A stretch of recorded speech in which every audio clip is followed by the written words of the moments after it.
नमस्कार, सुप्रभात, good morning दोस्तों। एक बार फिर आपका अपना प्रिय डॉक्टर आदि कश्यप मुंबई जब मानुस और आपके लिए लेकर आया आपका मनपसंद प्रोग्राम पॉजिटिव कर्मा।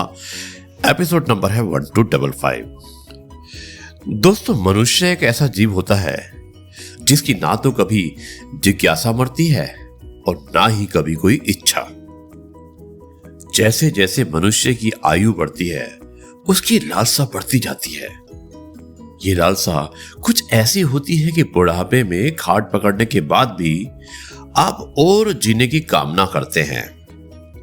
मनुष्य की लालसा तो देखकर शायद भगवान भी अपनी सृजनता पर आश्चर्य करते होंगे कि उन्होंने ये कैसा जीव बना दिया। आज हम आपको मनुष्य के लोभ और लालसा की एक कहानी बताने वाले हैं। मुझे उम्मीद है कि आपको अवश्य पसंद आएगी। जाइएगा मत, शुरुआत करता हूं इस कहानी की कुछ इस प्रकार। दोस्तों, एक बार भगवान इंद्र ने कुबेर को आज्ञा दी और उन्होंने कहा कि यह व्यक्ति बहुत गरीब है, इसको खूब सारा धन देकर संतुष्ट कर ही वापस भेजना। कुबेर उस व्यक्ति से कहता है कि हे भगवान, तुम्हारी जो इच्छा हो वही मांग लो। वो गरीब व्यक्ति अपनी झोली में से एक पात्र निकालकर कुबेर के सामने कर देता है। आप मेरे इस छोटे से पात्र को ही अपनी कीमती वस्तुओं से भर दीजिए। कुबेर ने मन ही मन सोचा, इतना छोटा सा पात्र, इसमें दान डालना धनपति कुबेर को शोभा नहीं देता। उन्होंने याचक से कहा कि कोई बड़ा पात्र ले आओ, यह तो बहुत छोटा पात्र है। याचक ने कहा, मुझे इतनी ही संपत्ति की आवश्यकता है। दोस्तों, याचक ने कहा कि मुझे इतनी ही संपत्ति की जरूरत है, इससे ज्यादा की नहीं। कुबेर उस पात्र को भरना शुरू कर देते हैं लेकिन आश्चर्य में पड़ जाते हैं कि स्वर्ग की समूची संपदा डालने पर भी वो पात्र भरता नहीं है।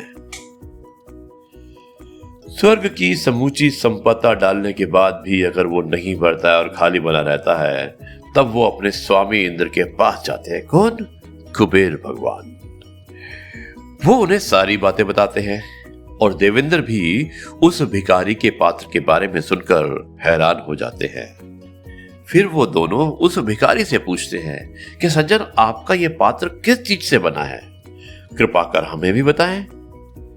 तब वो भिखारी बताता है कि स्वर्ग की संपत्ति के स्वामी, ये पात्र मनुष्य की खोपड़ी से बना हुआ है।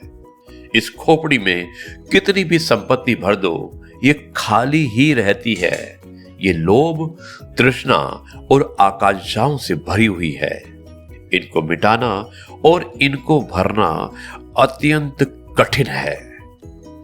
देवेंद्र और कुबेर ने उससे माफी मांगते हुए कहा कि हम आपके इस पात्र को भर नहीं पाए, इसके लिए हमें क्षमा कर दीजिए। इसके बाद देवेंद्र ने फिर कहा कि यदि एक मनुष्य की आकांक्षा और उसका लालच, अगर हम उसे भर सकते हैं, यानी कि उसकी तृष्णा का पात्र इतना बड़ा है, तो सभी मनुष्य की तृष्णा को शांत करना तो असंभव है। अतः संतोष ही धारण करना चाहिए। मनुष्य हमेशा लालच करता है। ये लालच हमारे आध्यात्मिक गुणों को नुकसान पहुंचाता है। लोभ से तृष्णा की उत्पत्ति होती है और वो अग्नि के समान है। जैसे अग्नि में ईंधन डाल लेते ही तब भी वो प्रज्वलित होती है, ऐसे ही लोभी कभी खुद को शांत नहीं कर पाते। उसे जितना मिल जाता है उसकी लालसा उतनी ही बढ़ जाती है। और दोस्तों, कहावत भी है ना कि लोभ सभी पापों का बाप होता है। लोभी व्यक्ति हमेशा अशांत रहता है, हर वक्त कुछ ना कुछ हासिल करने की उधेड़ बुन में लगा रहता है। वो स्वयं भी अशांत रहता है और औरों को भी अशांत कर देता है। लेकिन संतोष शाश्वत धन है। इसके सामने दुनिया की बाकी सारी संपदाएं बोनी पड़ जाती हैं। इसलिए संतोषी व्यक्ति सदा सुखी रहता है। कपाल पात्र कभी भरता नहीं है। मनुष्य की खोपड़ी तो चिकनी भी है और उल्टी भी है।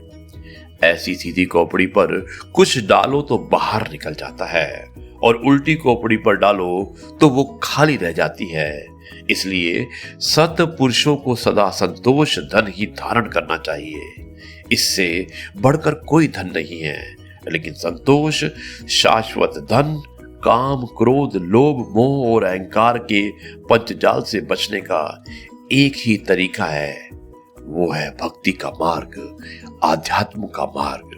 लेकिन भक्ति मार्ग, आध्यात्म मार्ग पर चलने के लिए हमें एक परम सहारे की आवश्यकता होती है, और वो सहारा होता है सद्गुरु, यानी कि सच्चा गुरु।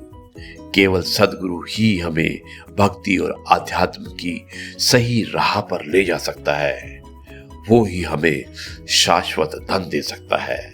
वो ही हमें काम क्रोध लोभ मोह और अहंकार के पंचजाल से मुक्त कर सकता है, और जिंदगी भर दुखों से मुक्त भी कर सकता है। दोस्तों, ये है आपका अपना प्रिय डॉक्टर आदि कश्यप, मुंबईचा माणूस। कहानी कैसी लगी? एक मोटिवेशनल कहानी थी। मुझे उम्मीद है कि आपको हमेशा की तरह ये कहानी भी पसंद आई होगी।